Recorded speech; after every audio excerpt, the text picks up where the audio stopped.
enche-os de grande gozo, mesmo na provação. Faze-os bem consagrados, prontos a trabalhar para do reino eterno a vinda abreviar. Faze-me ouvir bem manso, em suave murmurar, na cruz verti meu sangue para te libertar. Fala-me cada dia, fala com terno amor, segreda-me ao ouvido, tu tens um Salvador. Como na antiguidade mostravas teu querer, revela-me hoje sempre qual seja meu dever. A ti somente eu quero louvores entoar, teu nome eternamente engrandecer e honrar. Faze-me ouvir bem manso, em suave murmurar, na cruz verti meu sangue para te libertar. Fala-me cada dia, fala com terno amor, segreda-me ao ouvido, tu tens um Salvador.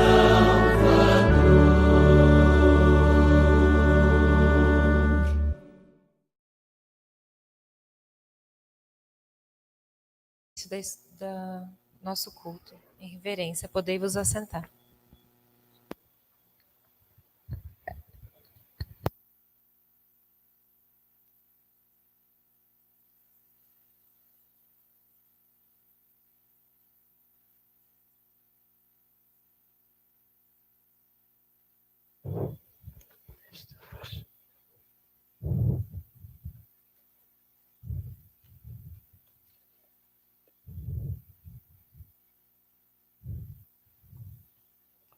Feliz sábado.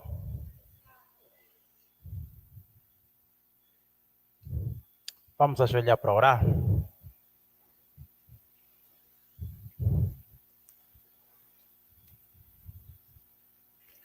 Bendito Pai que estás no céu, te damos graças, Senhor, pelo dom da vida. Obrigado pela oportunidade que o Pai nos oferece nesta manhã. Pedimos, Pai da glória, que o Senhor esteja conosco, nos dê o entendimento da Tua palavra, envie seus anjos para que possam nos assistir nesta hora, e tudo quanto nós iremos estudar nesta manhã possa ir de encontro com a Tua vontade em nossas vidas. Perdoa as nossas iniquidades, nossas faltas, e assista-nos, Senhor, usando-nos como instrumento nas Tuas mãos. Pois nós sabemos que a palavra é Sua, mas a voz é humana. Por isso, Pai, nos instrua neste momento. Nos conceda, Senhor, palavras apropriadas para serem proferidas segundo a necessidade do Teu povo. É o que lhe pedimos e agradecemos em nome de Jesus. Amém.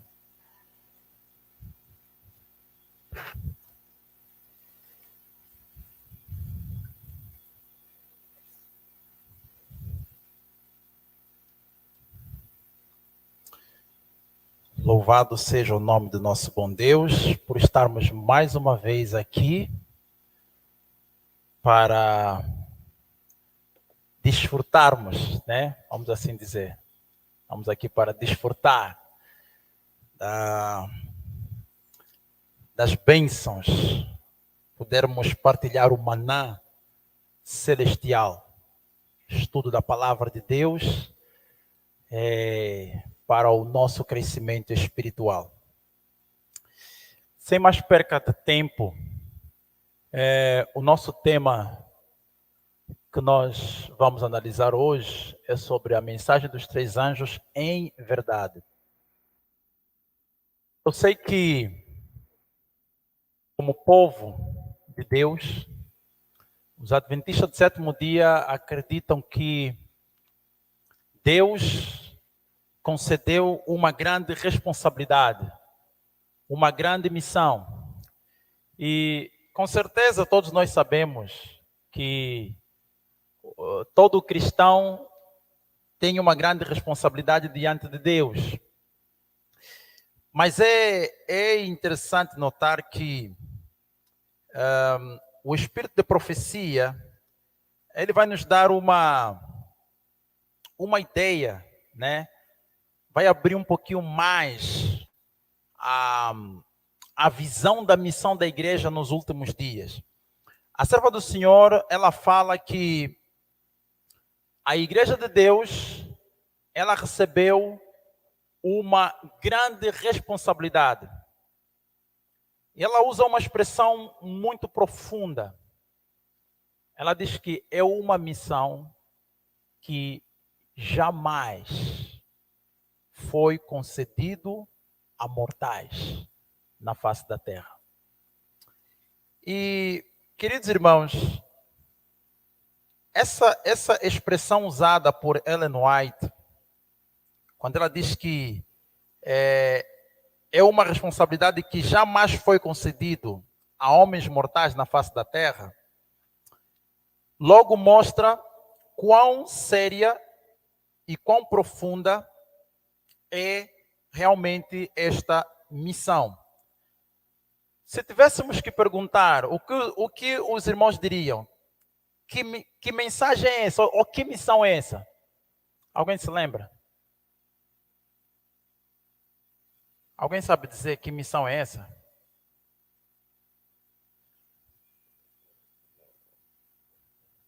Não estamos atentos? Estamos esquecidos? Qual é a responsabilidade do povo de Deus nos últimos dias? Levar a mensagem. Muito bem. Mas que mensagem é essa? Mensagem de salvação. Hoje, nos nossos dias, existem várias denominações que são assim chamadas, né, de igreja, né? Mas existe uma mensagem que está na Bíblia como a revelação que Deus deu e uma missão que Ele otorgou à sua igreja, do qual o Senhor diz que é uma missão que jamais foi concedida aos mortais. Eu quero ler com vocês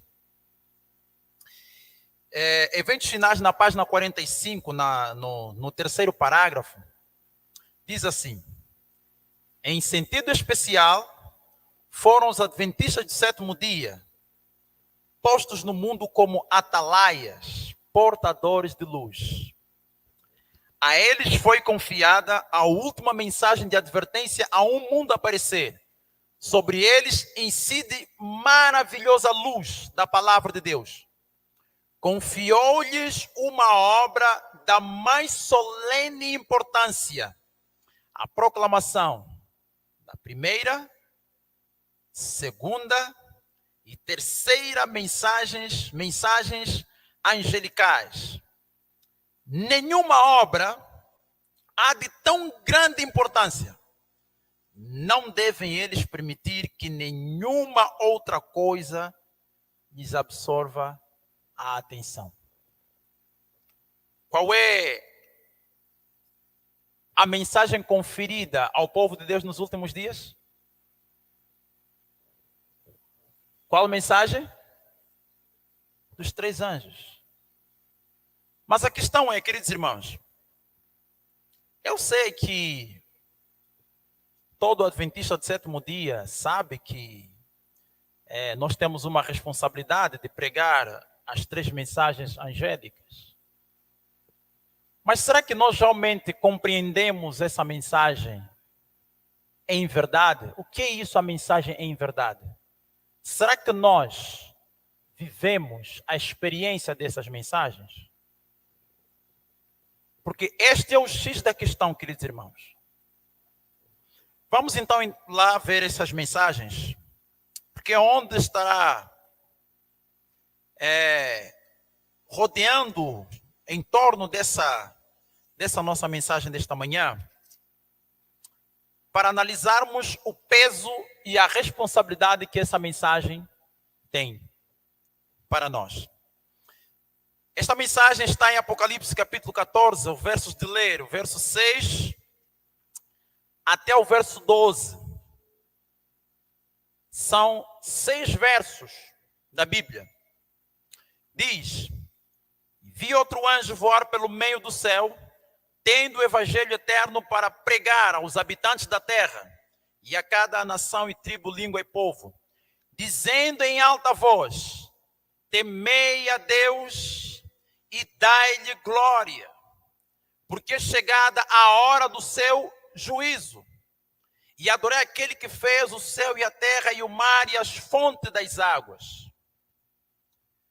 Queridos, esta mensagem é profunda. O verso 8 vai dizer: e seguiu outro anjo dizendo: Babilônia caiu, caiu, aquela grande cidade, porque ela fez todas as nações beberem do vinho da ira de sua fornicação.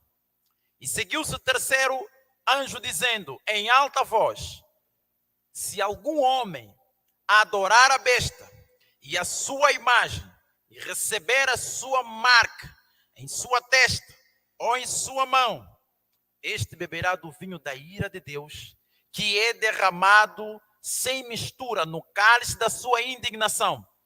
E ele será atormentado com fogo e enxofre na presença dos santos anjos e na presença do Cordeiro. E a fumaça do seu tormento sobe para sempre e sempre. E eles não têm descanso, nem de dia, nem de noite, os que adoram a besta e a sua imagem. E quem quer que receba a marca do seu nome. Verso 12. Aqui está a paciência dos santos. Aqui estão aqueles que guardam os mandamentos de Deus e a fé de Jesus. Amém? Incrível. Mensagem incrível. Será que nós realmente entendemos a mensagem dos 3 anjos? Se é nossa responsabilidade pregá-la, o que essa mensagem significa para nós? Bom, eu gostaria de mostrar aqui algumas coisinhas no texto bíblico para os irmãos. Analisem comigo. O verso 6, João diz que ele viu voar no meio do céu um anjo. E nós sabemos que anjo, em profecia, a linguagem aqui usada é uma linguagem simbólica. E esse anjo significa o quê? Mensageiro, certo? Então, nós temos em Apocalipse algo interessante aqui. Nós temos um anjo e vimos que esse anjo é igual a mensageiro.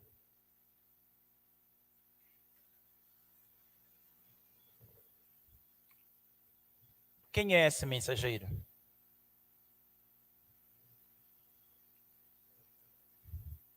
Quem é esse mensageiro? A mensagem. Em outras palavras, eu, você. Este mensageiro, coloca na tua anotação, escreva assim, não diz nós, eu, você e eu. Somos esse mensageiro. Por que que esse anjo está voando pelo meio do céu? Esta linguagem profética nos ajuda a entender que esse mensageiro, ele tem uma missão, o quê? Urgente. Então, o que nós precisamos entender é que o voo desse mensageiro significa o que, irmãos? Urgência.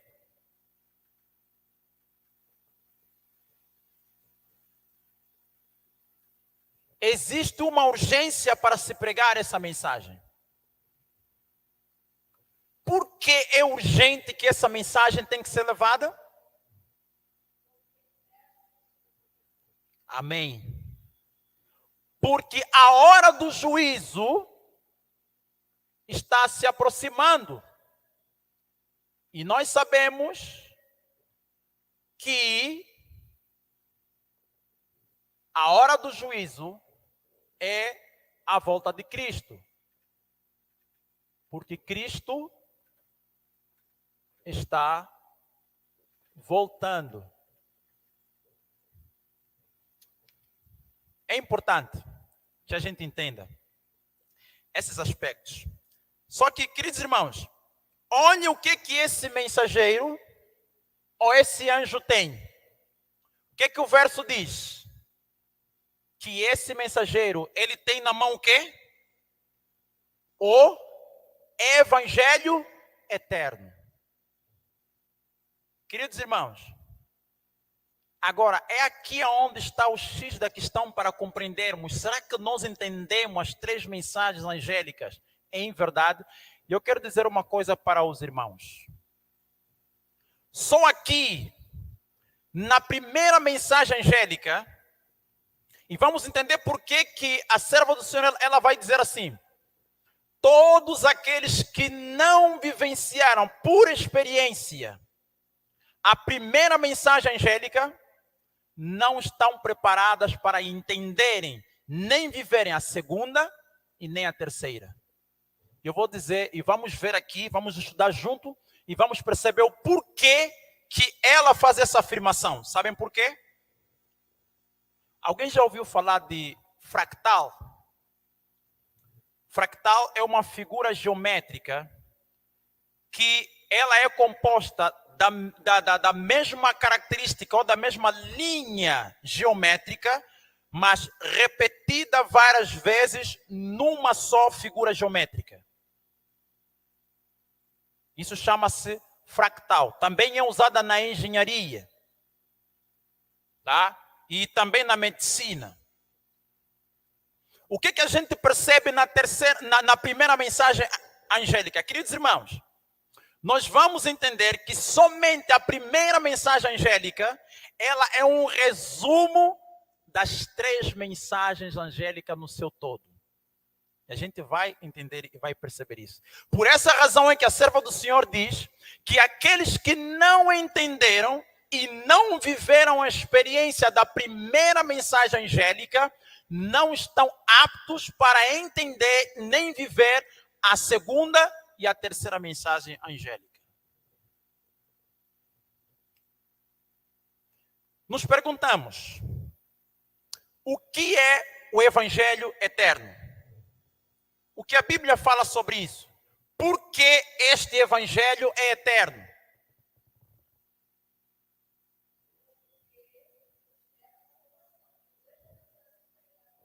Amém. A irmã diz porque o Evangelho nos leva para a salvação, porque hoje no mundo temos que 2 tipos de Evangelho. Existe aquele Evangelho que é o Evangelho do quê? Dos milagres, das promessas, Ontem, no culto do pôr do sol que tivemos aqui, graças a Deus, começamos com os cultos do pôr do sol aqui. Falamos um pouco sobre isso. Hoje é pregado o evangelho que é estranho, queridos irmãos. A Bíblia diz que não existe nada de bom no homem. E que tudo que o homem faz de bom vem de onde? De Deus. É Deus que coloca isso no coração do homem. Mas hoje temos um evangelho. Qual é a mensagem? Reclama o seu milagre. O milagre é seu? Você tem milagre? Se você tem fé, reclama o seu milagre a Deus. Você tem milagre? O milagre te pertence? Queridos, o milagre é uma ação de Deus, que Ele realiza a quem Ele quiser, como, quando e onde. Nós temos o evangelho hoje da facilitação. Um evangelho que não reprova o pecado, que não leva as pessoas a procurarem refletir o caráter de Cristo. Mas vamos lá. Mais do que isso, por que este evangelho é eterno? Apocalipse capítulo 13, versículo 8. Nós vemos, Apocalipse capítulo 13, versículo 8, o que diz aí? E todos que habitam na terra adorarão a besta, cujos nomes não estão escritos no livro da vida de quem? Do Cordeiro, que foi o quê? Morto, desde quando? Desde a fundação do mundo. Se tivéssemos que resumir o evangelho em uma só palavra, o evangelho é Jesus Cristo. O centro da escritura é Cristo. E por que esse evangelho é eterno? Porque Cristo é eterno. E Ele é aquele Cordeiro de Deus, de acordo com o livro de João, capítulo 1, verso 29. João dizia, eis o Cordeiro de Deus que tira o pecado do mundo, apontando para Cristo. Então, queridos irmãos, o que esta mensagem do primeiro anjo está querendo dizer para nós nesta manhã, amados irmãos, é que se nós tivermos que pregar como mensageiros, e Deus está pedindo uma urgência, porque Cristo está voltando, trazendo consigo o juízo, a condenação eterna, esses mensageiros devem estar refletindo o evangelho eterno, primeiramente na vida deles mesmos. Amém? Porque como você poderá pregar algo que você não tem? Como você pode dar a alguém algo que você não possui? É impossível. Se alguém chegasse agora para você e dissesse, olha, eu preciso que você me empreste agora 20 mil reais. Você teria esse dinheiro para dar? Por que não? Porque você não tem. Vocês entendem? A gente quer sair e falar para as outras pessoas de Jesus, mas nós não temos Jesus. Jesus não está em nossa vida. Jesus não está em nosso coração. Jesus não é a motivação das nossas ações.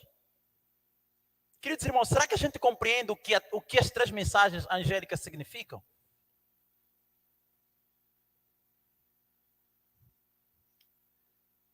Resumindo essas três mensagens, eu entendo que o evangelho é nada mais, em resumo, do que a obra de Deus no homem, num processo de 3 etapas. E sabe onde é que eu encontrei isso? Para fazer essa definição? João capítulo 16, versículo 7 a 11. Vamos ver o que Jesus fala em João capítulo 16, versos 7 a 11. Lembrando, queridos irmãos, que Cristo em Mateus capítulo 28, verso 20, ele havia dito aos seus discípulos, eis que estou convosco todos os dias até a consumação dos séculos. Agora olhem o que ele fala ali. Ele está falando sobre a promessa do Consolador. Ele diz, verso 7, todavia vos digo a verdade, convém-vos que eu vá, porque se eu não for, o Consolador não virá a vós, mas se eu for, eu vou-lo enviarei. Verso 8. E quando ele vier, ele quem? O Consolador convencerá o mundo. Primeiro de onde? Do pecado. Segundo, da justiça. Terceiro, do juízo. Do pecado, porque eles não creram em mim. Da justiça, porque eu vou para o meu Pai, e vós me não vereis mais. E do juízo, porque o príncipe deste mundo já está julgado. Será que a gente entende o que Jesus está querendo dizer? Agora vamos ver a relação que existe entre essas mensagens angélicas versus as palavras ditas por Cristo aqui. Dizia eu que o Evangelho é a obra de Deus no homem num processo de 3 etapas. Convencer o homem do pecado, da justiça e do juízo. Será que a gente consegue ver isso nas 3 mensagens angélicas? Eu dizia que na primeira mensagem angélica tem o resumo das 3 mensagens angélicas. Então vamos lá.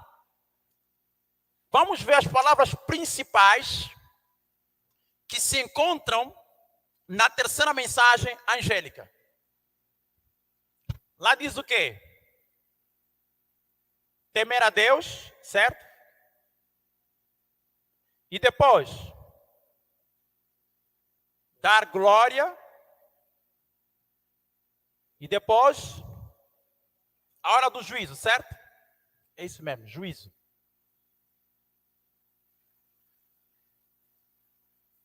Muito bem. Agora percebam, quando a gente faz um resumo dessas mensagens, a palavra do Senhor diz que o Espírito, quando vier, ele vai convencer primeiramente o homem do quê? Do pecado. Ele convence o homem do pecado. E depois, da justiça. E depois, juízo. Certo? Será que vocês estão a ver a ligação das palavras na primeira mensagem angélica? Então deixa eu colocar aqui. Primeira mensagem angélica. Terceira mensagem angélica. Segunda, já estou na terceira já. Terceira mensagem angélica. O Evangelho de Cristo é a obra de Deus no homem, num processo de 3 etapas. Convencer o homem do pecado, da justiça e do juízo. Se a gente olhar bem para as 3 mensagens angélicas, a primeira mensagem no seu todo, quando chama o homem para temer a Deus, o que esta mensagem está querendo dizer para nós? Temei a Deus. O que é isso? Vamos olhar para o que a Bíblia fala. Provérbios capítulo 16, verso 6. O que é que diz aí o livro de Provérbios? Provérbios capítulo 16, verso 6. Alguém, por favor, podia tomar a leitura desse texto? Microfone.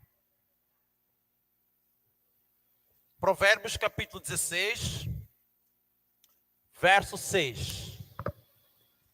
Hoje a nossa pregação é mais assim, é mais interativa, tá? Pela misericórdia e verdade, a iniquidade é perdoada, e pelo temor do Senhor, os homens se desviam do pecado. Amém. Amém. O que o Espírito faz? Convence do pecado. Temer a Deus, o homem começa a temer a Deus depois que ele percebe, ao ter contato com Deus, ele vai perceber que precisa fazer o quê? Afastar-se do pecado. Esta é a essência da primeira mensagem angélica. Nessas 3 etapas, a primeira coisa, por essa razão é que o verso 11 de João, capítulo 16, diz aí que do juízo, porque o príncipe deste mundo já está aqui julgado. O que é isso, o príncipe do mundo ser julgado? É porque ele já está condenado. E quando é que o príncipe deste mundo foi condenado? Na cruz do Calvário, certo? Ele foi condenado na cruz do Calvário. Porque a profecia diz que a semente da mulher pisaria sobre a cabeça de quem? Da serpente. Então o que nós vemos aqui, queridos irmãos, esse processo de 3 etapas, de acordo com o livro de Provérbios 16:6, vamos colocar aqui, Provérbios, capítulo 16, verso 6. Temer significa afastar-se do quê? Do pecado. Temer a Deus, afastar-se do pecado, tem a ver com temor a Deus. E o que acontece quando o homem, ou seja, o que leva o homem a esse estado de temer o pecado? É porque naquele momento ele recebe o quê? A justiça imputada. É o que acontece aqui. O homem recebe a justiça imputada.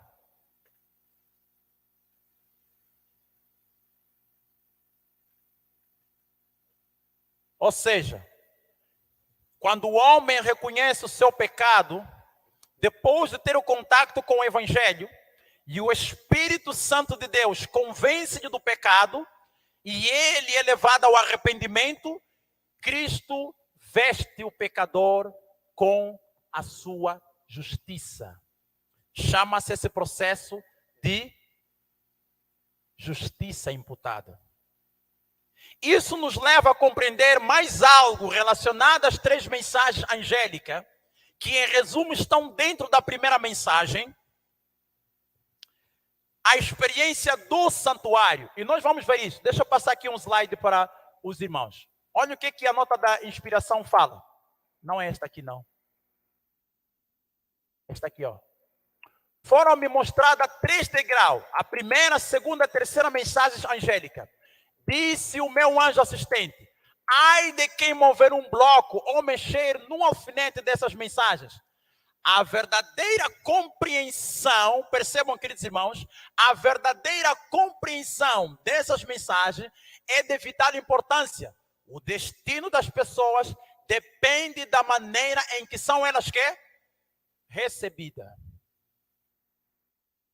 O destino das pessoas depende da maneira como ela é recebida. Um pouco mais adiante, outro slide, diz assim: muitos que abraçaram a terceira mensagem não tinham tido experiência nas 2 mensagens anteriores. Satanás compreendeu isto, e o seu olho mau estava sobre eles para os transtornar. Porém, o terceiro anjo estava apontando-lhes para onde, queridos irmãos? Para o Santíssimo, o lugar Santíssimo. E aqueles que tinham tido experiência nas mensagens passadas, quais são essas mensagens passadas? A primeira e a segunda. Quer dizer, você não vai ser santificado, você não vai ser alcançado pela terceira mensagem angélica se você não viver e não entender as 2 primeiras mensagens. E é isso que Satanás está fazendo até hoje. A serva do Senhor diz que nós vivemos no período da terceira mensagem angélica. Mas, o que Satanás fez? Satanás compreendeu isso e o seu olho mau estava sobre eles para o transtornar.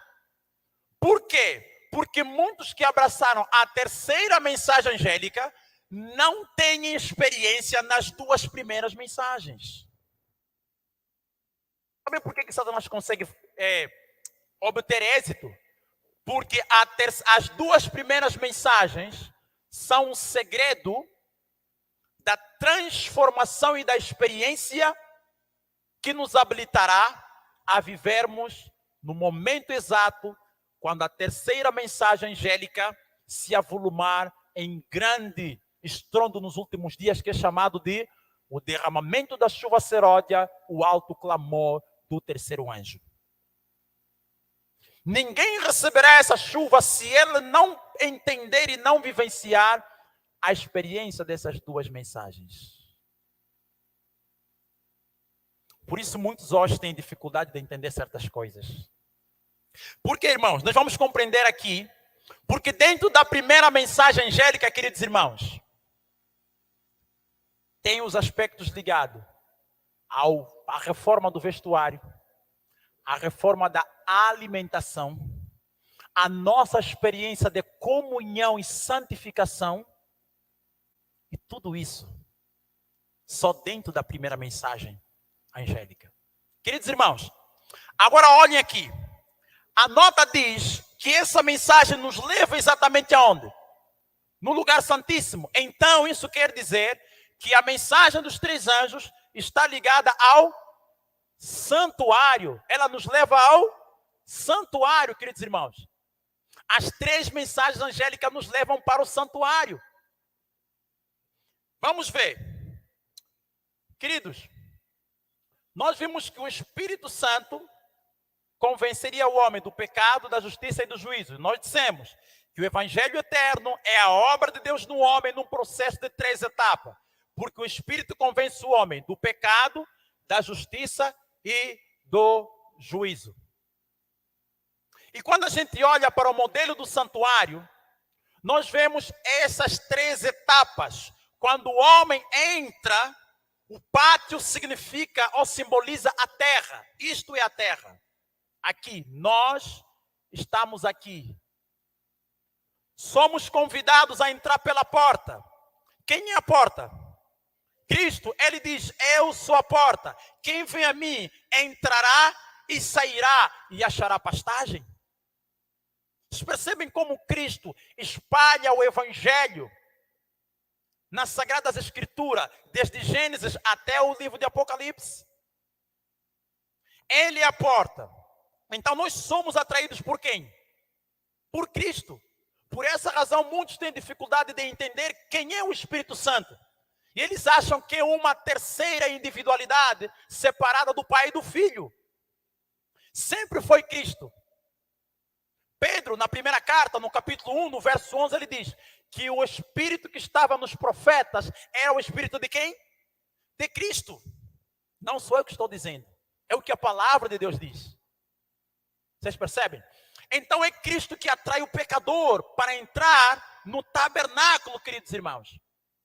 E o que temos no lado esquerdo? O altar de sacrifício. Vocês percebem? O altar de sacrifício. O que representava o altar de sacrifício? O Calvário, aonde o Cordeiro de Deus, que tira o pecado do mundo, o Cordeiro de Deus que foi morto desde a fundação do mundo, seria o quê? Sacrificado. E onde que o Cordeiro foi sacrificado? No céu ou na terra? Na terra. Por essa razão é que o altar de sacrifício ficava no pátio do tabernáculo do santuário. E logo um pouco adiante, temos a entrada do tabernáculo, do próprio santuário, assim dito. Aqui, bem junto à porta, havia uma bacia com água. O que representa essa bacia com água? Quando o Espírito Santo, no atendimento da primeira mensagem angélica, leva o homem a reconhecer sua condição pecaminosa, e ele recebe a justiça imputada de Cristo, ele vai selar o compromisso com Cristo em casamento espiritual, através do ato do batismo. Por isso ele diz, aquele que não nascer na água e no Espírito, não pode ver o reino de Deus. Será que nós entendemos? É desta maneira que Deus sempre descreveu o Evangelho em símbolos, queridos irmãos. E nós temos então um segundo compartimento, que é o lugar santo. Que lugar é esse? O que representa este lugar? Hoje, nos nossos dias. Será que é este lugar aqui? Que naturalmente, para entrarmos aqui, a gente precisa tirar os sapatos porque o lugar é santo? É este lugar santo? Será que é isso que a Bíblia fala? Que realmente existe um lugar na terra, um lugar santo? O que é que isso significa? Queridos, isso aqui somos nós. Vocês percebem? Isso aqui é você. É este mensageiro. Este aqui é você. Depois de ser convidado por Cristo, reconhecendo o sacrifício por causa dos teus pecados, porque é isso que o Espírito faz, convencer o homem do pecado, porque foi o pecado que fez com que o Cordeiro de Deus fosse morto, e pela sua morte nos imputou sua justiça, tornando-nos justos diante de Deus. E agora, quando você entra em novidade de vida, você é o santuário de Deus. É você o santuário de Deus. É você o sacerdote que vai ministrar no lugar santo as coisas santas na sua vida.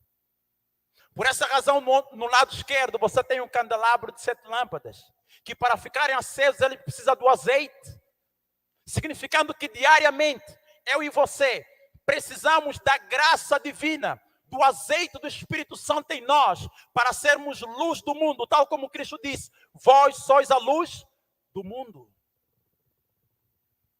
E essa luz também simboliza a própria palavra de Deus, que ilumina a vida do servo de Deus, do mensageiro, sendo santificado pela palavra.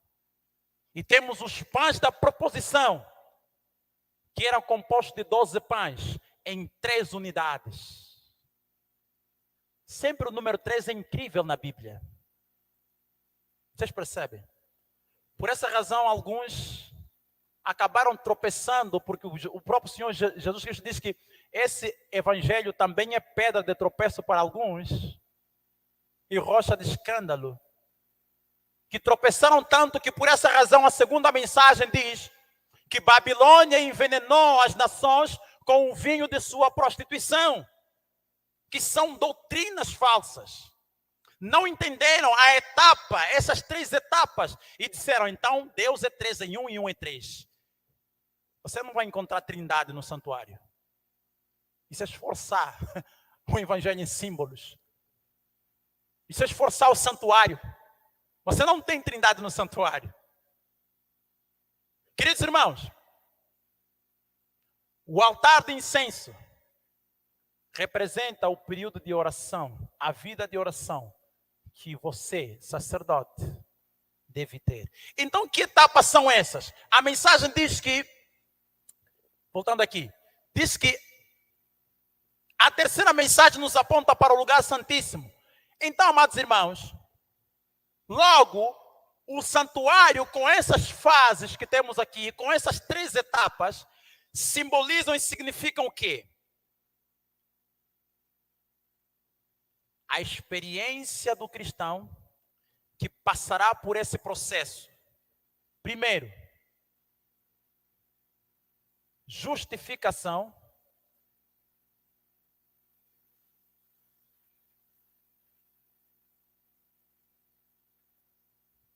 Justificados, pois, pela fé, temos paz com Deus. Não é isso que Paulo diz? E nós somos justificados quando nós aceitamos Cristo como nosso Salvador e Ele nos imputa a sua justiça. Somos justificados pela fé, que aceitamos o sacrifício de Jesus por nós. E depois, justificação. E o que é que vem acontecer aqui no lugar santo? A própria palavra já diz. Santificação, que é uma vida diária de comunicação.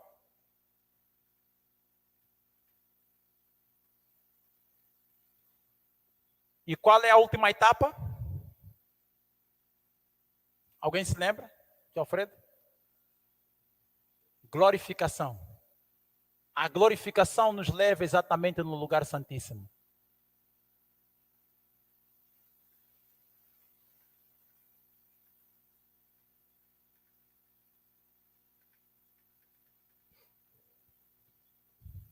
Vocês percebem mais uma vez que aqui no santuário nós temos 3 etapas?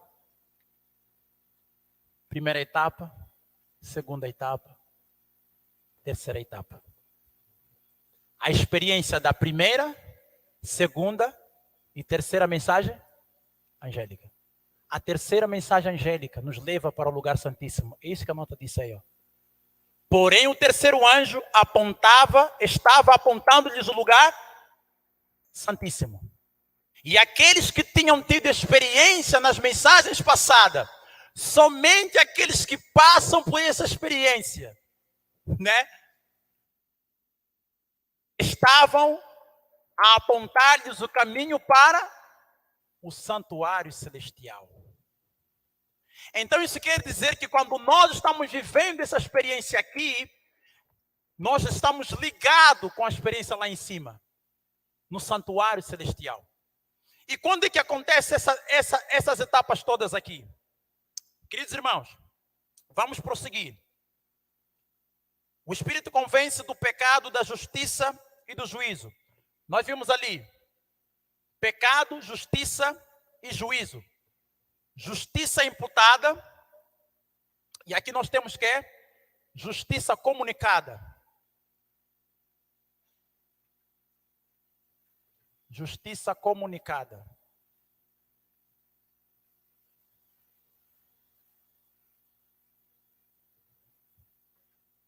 Ou seja, é uma experiência em que o cristão começa a ter uma vida de comunicação constante com Deus, que é chamado de santificação. Tá? Isso aqui é o processo de santificação.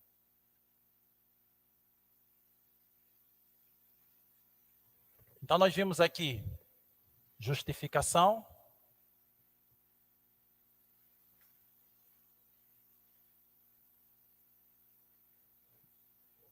santificação. E temos aqui a experiência da glorificação.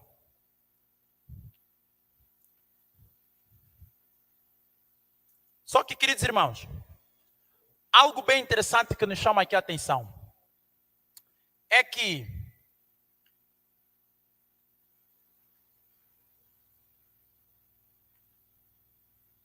deixa eu acabar de escrever aqui, glorificação. A glorificação acontece exatamente quando a gente lê o texto de Apocalipse. A glorificação ela acontece nessa experiência aqui da terceira mensagem ou a terceira etapa, né?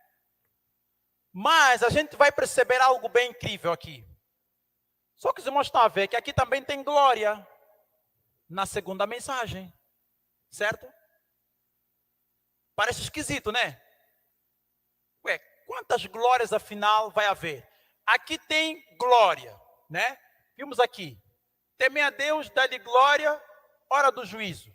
E aqui está a glorificação. Ué, então como é que fica? 2 glórias, glória aqui, glória aqui. O que aconteceu afinal? Por que temos 2 glórias? E por que na segunda mensagem você tem justiça e tem glória? Ué, isso não é contraditório? Isso parece contraditório? Agora vamos ver como isso é maravilhoso, queridos irmãos. Percebam bem. Na glória descrita na primeira mensagem, nós precisamos entender que existem 2 experiências de glorificação que acontecem na vida do cristão. Sabem qual é a primeira glória? Abram as vossas Bíblias em Colossenses, capítulo 1, verso 27. Se tivéssemos que ilustrar, nós somos este homem que precisa de glória.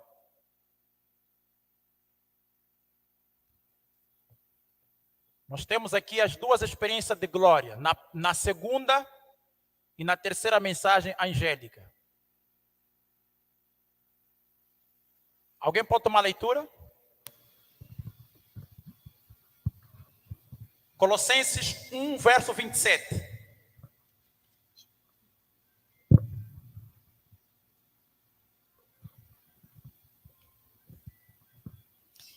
aos quais Deus quis dar a conhecer qual seja a riqueza da glória deste mistério entre os gentios, isto é, Cristo em vós, a esperança da glória. Amém. O que esse texto de Colossenses, capítulo 1, verso 27, será que nós entendemos o que esse verso quer dizer? Colossenses 1, verso 27. Aonde Paulo está dizendo que acontece a primeira etapa da glorificação, da glória? Onde é que é? Leiam de novo o verso 27. O que diz? A última parte do verso.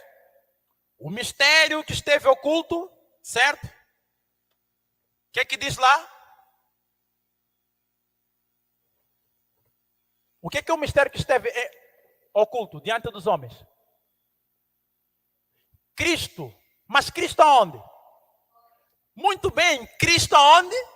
Em nós. Significa dizer que a primeira glória na experiência da primeira mensagem angélica e também conectada na segunda mensagem angélica é que Deus quer realizar uma obra de transformação que interior. Então é a glória interior do coração, ó. É a glória do coração. Ou seja, a transformação do caráter. É a primeira obra que essa mensagem deve fazer em nós. Ao passo que a glória de Babilônia na segunda mensagem e sua justiça própria é condenada, nessa mesma fase, o povo de Deus está sendo glorificado com Cristo neles mesmos. Vocês entendem a interligação que acontece nessa experiência? É nesse processo que acontece, queridos irmãos. Por quê? Porque a última glória que acontece aqui no lugar santo, nós estamos em comunicação com Cristo, buscando a transformação do caráter, buscando a glória de Cristo no lugar santo, na experiência de santificação, glória interna, Cristo em nós, a esperança da glória, porque no final, na glorificação que está sendo preparada a partir do lugar santíssimo, que vai acontecer em que ocasião? A última glória? Na volta de Cristo. E o que vai ser glorificado? Nosso corpo, muito bem. O que é que diz a palavra do Senhor? 1 Coríntios, capítulo 15. Vamos lá? 1 Coríntios, capítulo 15, queridos irmãos. Esta é a segunda glória. Porque quando Cristo voltar, Ele não virá transformar o nosso caráter. A transformação do caráter é agora. Sobre a experiência da primeira e segunda mensagem angélica, queridos irmãos. E na terceira mensagem angélica, nós receberemos o selo da aprovação para a glorificação final. Amém? 1 Coríntios capítulo 15, verso 53. Porque é necessário que este corruptível seja revestido de incorruptibilidade e que isto que é mortal seja revestido de imortalidade. E quando este corruptível tiver sido revestido de incorruptibilidade, isto é, a mortal tiver sido revestida de imortalidade, então se cumprirá Provérbios que está escrito: a morte foi tragada pela vitória. Amém? Queridos irmãos, significa dizer que nós estamos aguardando simplesmente a glória do quê? Do corpo. Ninguém vai passar pela glória do corpo se não experimentar a glória interior, que é a transformação do caráter. Cristo em nós é a única esperança para a glória futura. A glória da transformação do nosso corpo. Deste corpo mortal para um corpo imortal. Deste corpo corrupto para a incorruptibilidade. De acordo com a palavra de Deus. Agora, queridos irmãos, vamos voltar um pouquinho aqui. Vamos voltar mais um pouco aqui para o livro de João. Algo interessante me chamou a atenção aqui. Porque aqui, na mensagem da glorificação do corpo, essa é a glória número 2, né? Deixa eu colocar aqui. Essa é a segunda glória. Esta aqui é a primeira glória.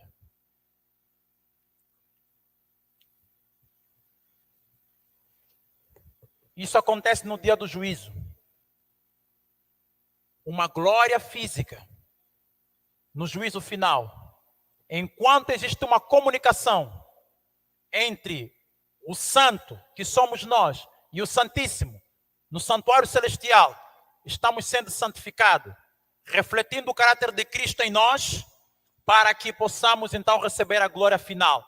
O que está acontecendo nessa experiência de comunicação? Olhem que o verso 11 de João capítulo 16 diz: do juízo, porque o príncipe deste mundo já está julgado, condenado, vencido. Agora olhem o que diz o 1 de João 5, verso 4. O que é que diz aí? 1 de João 5, verso 4. Vamos abrir a palavra de Deus. 1 de João, capítulo 5, verso 4. Diz a palavra do Senhor: porque todo o que é nascido de Deus faz o que, irmãos? Vence o mundo. Esta é a vitória que vence o mundo. O que é? A nossa fé, queridos irmãos. Vocês percebam aqui que isso é bem interessante. Esta é a vitória que vence o mundo, a nossa fé, porque todo que é nascido de Deus. Aonde é que nós vivemos a experiência do nascimento? Aonde aqui, nessas etapas? Onde é que a gente experimenta isso? Na terceira mensagem? Não, aonde? Na primeira. O Espírito de Deus nos convence do pecado, não é? Ao sermos convencidos do pecado, compreendemos que Cristo morreu por nós para a nossa salvação. Ao aceitarmos Cristo pela fé, justificados pela fé, então nós aprendemos a andar em novidade de vida. Após nascermos da água, começamos a aprender a andar em novidade de vida. E então, pela fé, somos convidados a vencermos o quê? O mundo. Somos chamados a vencer o pecado na experiência de santificação. Vamos ver mais o que a Bíblia fala sobre isso, queridos irmãos, ainda aqui no livro de 1 de João. Queridos, 1 de João capítulo 3. O que é que nos diz a palavra do Senhor? 1 de João capítulo 3, verso 2. Amados, agora somos filhos de Deus. Não se manifestou o que havemos de ser, mas sabemos que quando Ele aparecer, haveremos de ser semelhante a Ele, porque havemos de vê-lo assim como Ele é. O que o verso 3 está nos chamando aqui? A sermos que, queridos? Semelhantes a Ele, a Cristo. Verso 3. E quando qualquer homem que tem nele esta esperança, qual esperança? De ser semelhante a Ele, como Ele é. Todo aquele que tem nele essa esperança faz o que, irmãos? Purifica-se a si mesmo, assim como Ele é puro. Queridos irmãos, por isso é que é aqui no lugar santo. É nessa experiência da glória do nosso caráter, da transformação do nosso caráter, que somos convidados a sermos semelhantes a Jesus Cristo em caráter, para sermos semelhantes a Ele em nosso corpo glorificado. Queridos irmãos, verso 5. E vós sabeis que Ele foi manifestado para fazer o quê? Para carregar os nossos pecados, e nele não há pecado. Verso 8. Aquele que comete pecado é do diabo, porque o diabo peca desde o princípio. Para este propósito, o Filho de Deus foi manifestado. Para qual propósito? Oi? Para destruir as obras do diabo aonde? Em nós. Quais são as obras do diabo? Cometer pecados. Prestem atenção, queridos irmãos. Para que pudessem destruir a obra do diabo. Aquele que é nascido de Deus faz o que, irmãos? Verso 9. Aquele que é nascido de Deus faz o quê? Não vive na prática do pecado, queridos irmãos. Percebam bem que o texto está dizendo que aquele que é nascido de Deus não está a dizer que não é pecador. Ele pode pecar, sim pode, mas ele não peca porque quer, porque ele não vive. Há uma diferença entre alguém pecar porque caiu em tentação e alguém pecar porque tem prazer no pecado. Amados irmãos, verso de ler, 10. Nisto os filhos de Deus são manifestos, os filhos do diabo.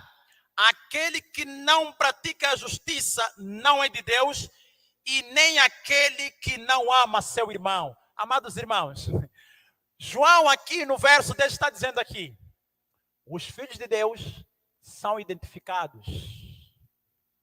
É aqueles que têm prazer de viver no pecado, e aqueles que estão dizendo assim, Deus quer que eu viva sem pecar.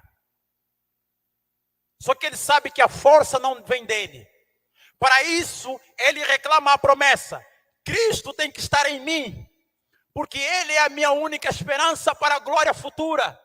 Sem ele na minha vida não faz sentido. Eu posso lutar, posso fazer esforço, mas não conseguirei vencer o pecado. Cristo precisa habitar em mim, para que a glória dele subsaia e a minha glória seja lançada no pó. Isso chama-se justificação pela fé. A minha vontade, o meu gosto, eu gosto de comer carne, sim, gosto. Eu gosto de um bom bife, gosto. Com bastante cebola, gosto. Mas quando eu permitir que Cristo reine, preste atenção, queridos irmãos, não Cristo andar apenas comigo, mas quando Cristo reina, eu vou me submeter à vontade dele, porque Cristo é o meu rei em meu coração, e ele se tornará o meu rei na glorificação. Queridos irmãos, Deus quer realizar uma obra completa no meio do seu povo. E ele só poderá realizar se você permitir. Deus só vai transformar a nossa vida se você e eu permitirmos. Porque, amados irmãos, a justiça contra a Babilônia, na segunda mensagem, já está determinada. Certo? O juízo de Deus sobre a Babilônia já está determinado. A queda da Babilônia começou desde 1844. E no juízo final, no período da terceira mensagem angélica em glória, todos aqueles que abraçarem a mensagem da Babilônia, continuarem rebelando-se contra a verdade bíblica, serão consumidos juntamente com ele. E nós hoje somos convidados, queridos irmãos, somos convidados a viver essa experiência. A propósito, quando nós lemos Apocalipse capítulo 7, a mensagem que está neste capítulo é sobre o selamento, certo? De onde é que vem o anjo selador? De que banda vem o anjo selador? Alguém se lembra?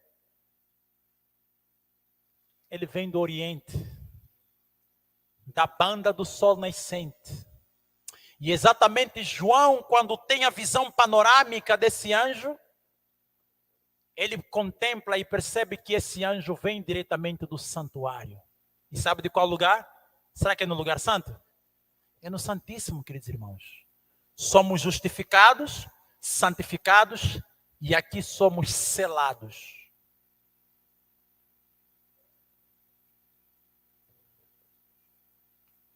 Por isso que é no lugar santíssimo, aonde tem as 2 tábuas dentro da Arca da Aliança, as 2 tábuas dos testemunhos, contendo os 10 mandamentos. E a palavra do Senhor, em Ezequiel capítulo 20, verso 12 e 20, diz que tem um mandamento no centro destes 10 mandamentos, que é o sábado, é o selo ou o sinal de aliança entre Deus e o seu povo. Então é aqui onde nós estamos sendo julgados. O julgamento começa primeiro pela casa de Deus. Como você está a santificar o sábado? Será que a santificação do sábado está sendo conforme às Escrituras? Ou você apenas está a guardar o sábado? Porque há uma diferença entre guardar e santificar. Somente os que santificam o sábado estão sendo selados pelo selo do Deus vivo. E outra experiência, somente aqueles que viverem. O que tinha lá mais na arca? Alguém se lembra? O que tinha na arca? Para além dos 10 mandamentos. Sim? A vara de Arão, mais o maná. O que representam esses 2 objetos no santuário? Por que Jesus tem lá essas 2 coisas no santuário celestial? Porque a Bíblia diz que Deus mandou fazer Moisés conforme o modelo que lhe foi mostrado aonde? No monte. Existe um santuário no céu, literalmente falando. E tem um lugar que tem uma arca, os 10 mandamentos estão lá. A vara de Arão e o maná está lá. Agora, para que estão estas coisas lá no santuário celestial? O que isso representa? Que conexão existe, essa experiência entre o lugar santo e o santíssimo com a vara de Arão e o maná escondido?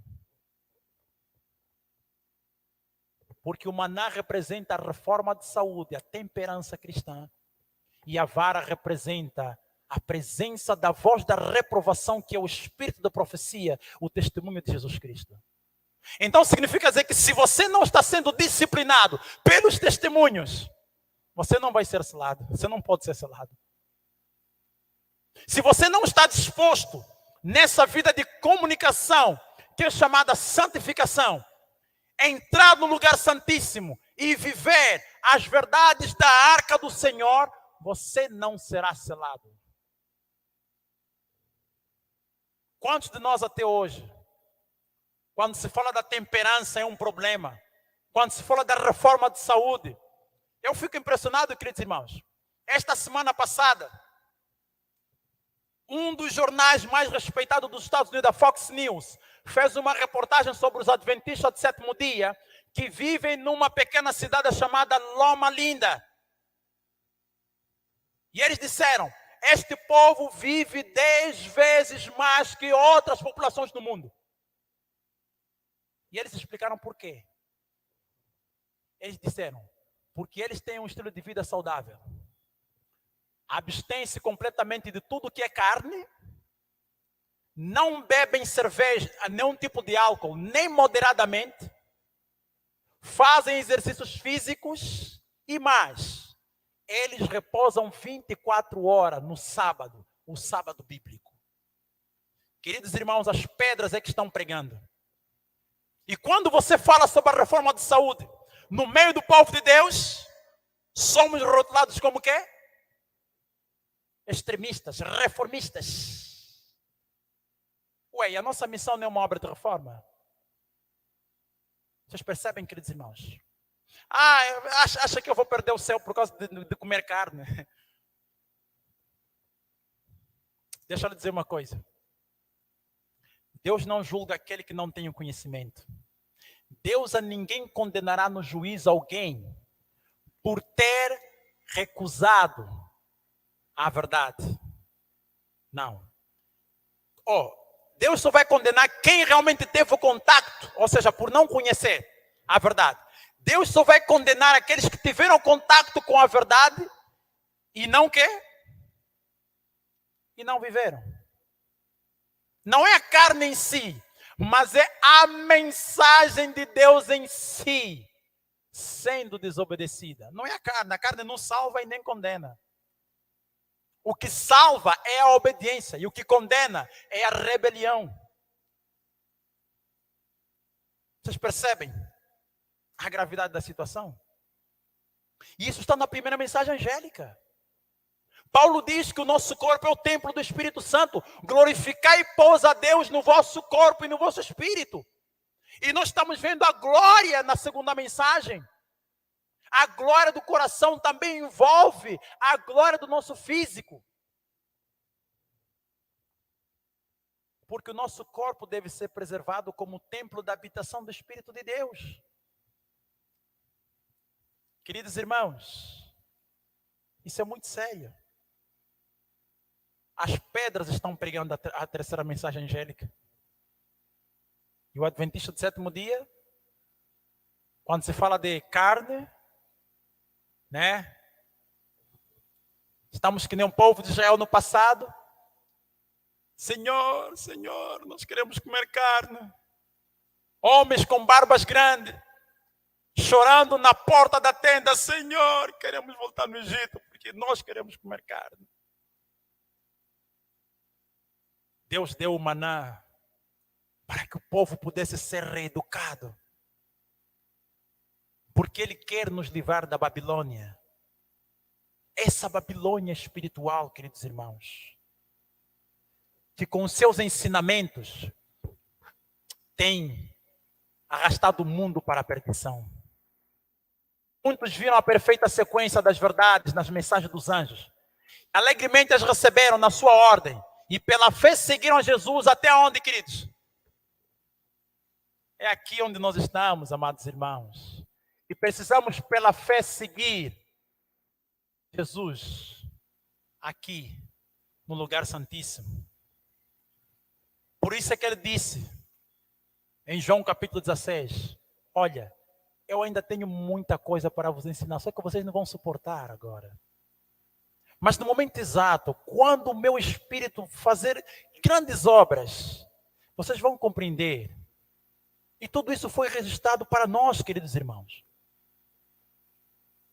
Os discípulos não entenderiam. Por isso que Deus não deu para eles a mensagem da reforma de saúde, porque não era para a época deles. Então não me vem com a história. Ai, mas os discípulos não comeram carne, Jesus não comeu peixe. Queridos, em cada geração, essa geração é julgada pela luz que ela recebe. Nenhuma geração é julgada pela luz de uma outra geração. É impossível. Seria injustiça. E Deus é justiça. Nós estamos sendo julgados pela luz que temos e não pela luz dos outros. Estas mensagens foram representadas como uma âncora para o povo de Deus. Aqueles que as compreendem e as recebem serão preservados de ser varridos pelos muitos enganos de Satanás. Essa mensagem é uma quê? É uma âncora. Para que serve uma âncora? Serve uma âncora para segurar o barco.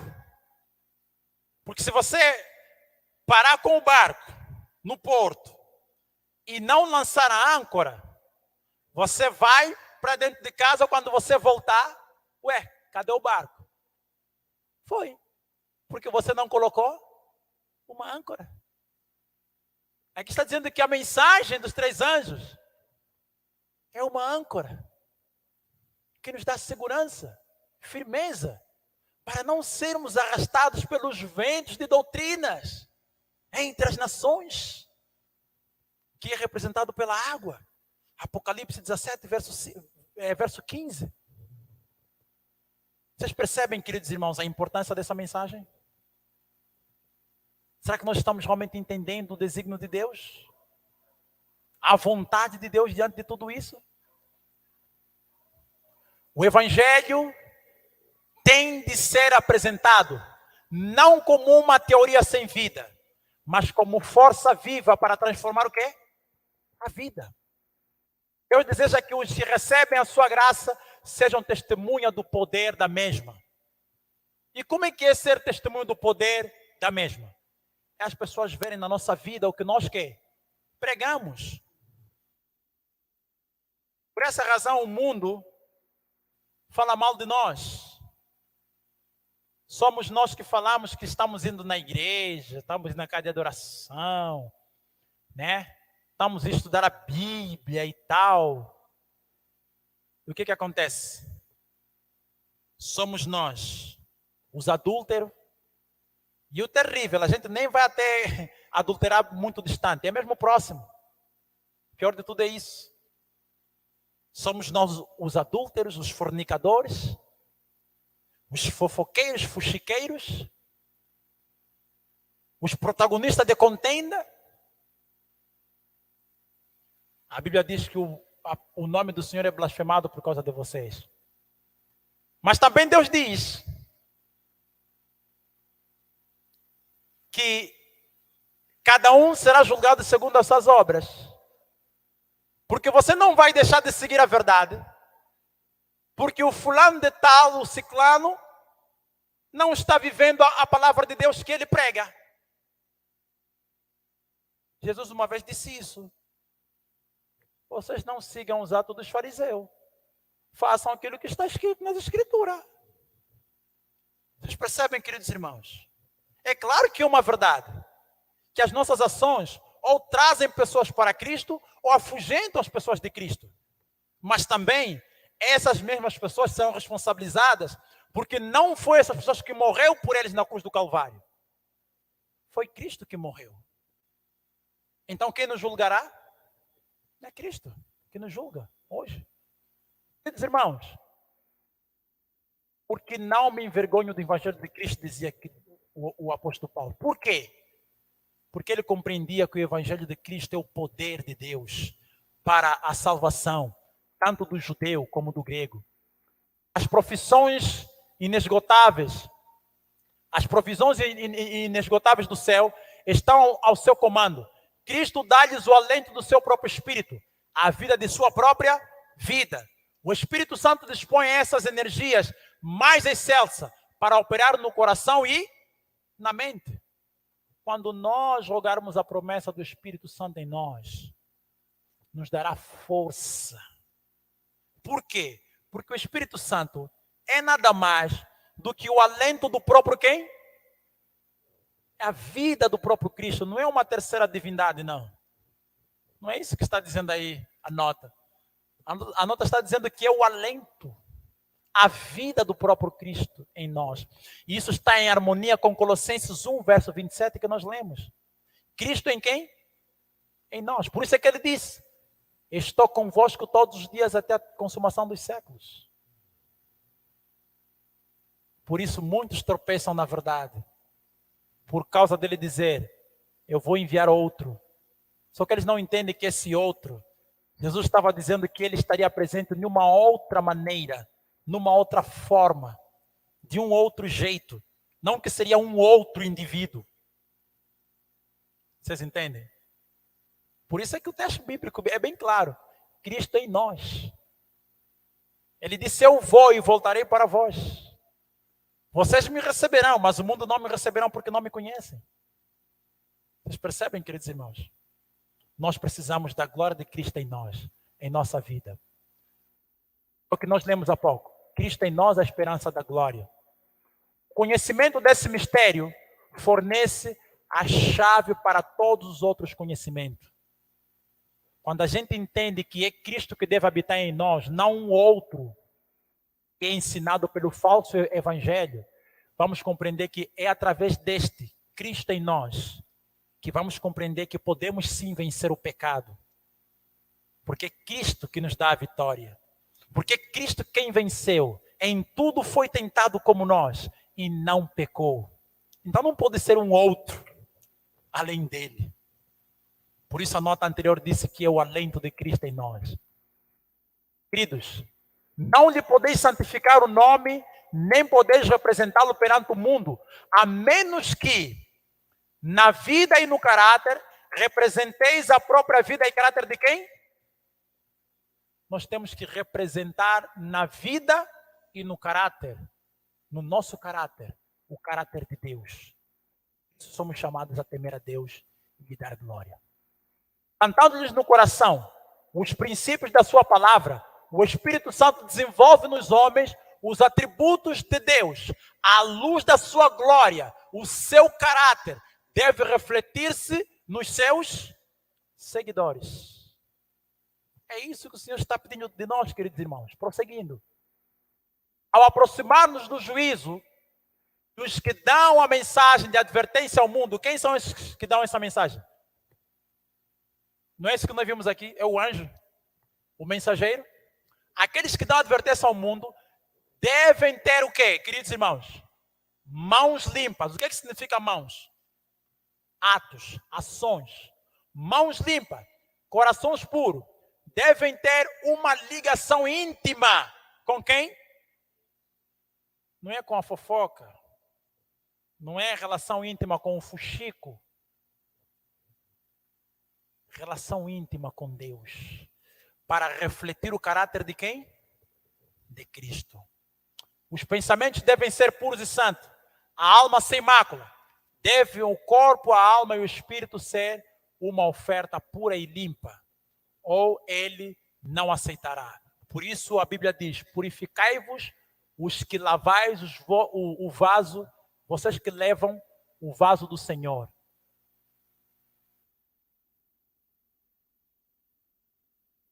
Nós vimos ali que o juízo começa primeiro pela casa de Deus. Quando alguém tem pecados que permaneceram nos livros dos registros, para os quais não houve arrependimento nem perdão, o seu nome será o que, queridos irmãos? Isso é sério, não? Vocês percebem como é que é muito mais sério as três mensagens angélicas? A gente só fala, né?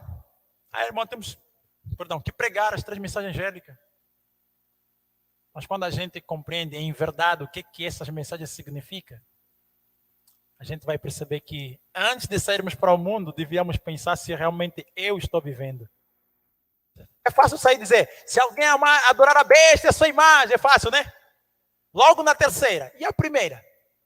Você foi alcançado pela primeira mensagem? Se você não foi, de tudo quanto nós apresentamos aqui, estamos lendo, você falar de alguém adorar a besta, a sua imagem, você não está fazendo nada. Absolutamente nada. Por isso, queridos irmãos, o Senhor possa usar de misericórdia para conosco. Que o Senhor possa nos ajudar, cada um de nós, a buscarmos dele as preciosas graças transformadora. Porque, amados, quando a gente começar a compreender, tal como a serva do Senhor diz, corretamente, quando a gente compreender corretamente as mensagens angélicas, compreenderemos o segredo da vitória. Porque o segredo da vitória está resumida nessas mensagens angélicas. Porque, queridos irmãos, quando a gente vive essa experiência da glória interna, não tem como nós recebermos o sinal da besta. Porque nós passaremos na experiência do selamento. Apenas aqueles que não atenderam essas duas mensagens receberão aqui a marca da besta, ao passo que o povo de Deus receberá o selo de Deus. Queridos irmãos, que o Senhor nos ajude e que cada dia mais possamos buscar aprender mais e mais dele. Deixarmos de ter essa experiência superficial de cristianismo que temos hoje. Temos que, pela fé, correr atrás, porque a promessa é certa e com certeza Deus cumprirá e honrará com a sua promessa, porque ele disse que eu vou vos enviar o Consolador, que estará em vós e ele vos guiará em toda a verdade. Vamos orar.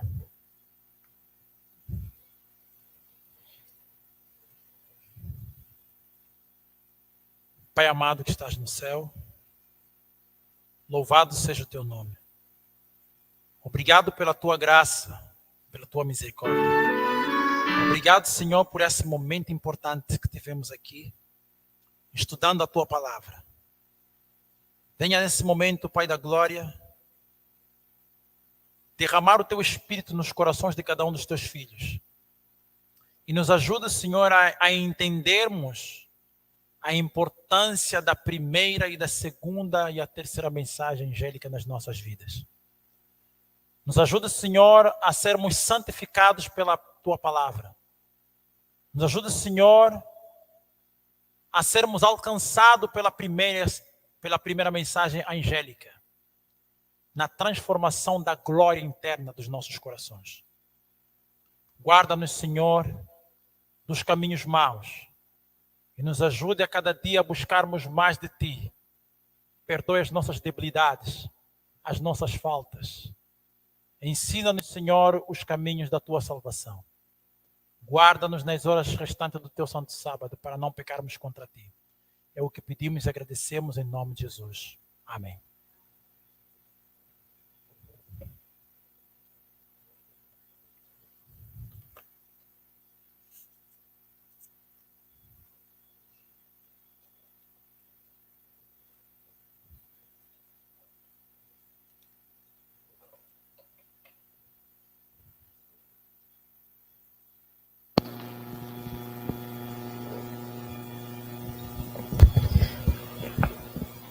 Para encerrar o culto dessa manhã, vamos entoar o hino de número 471.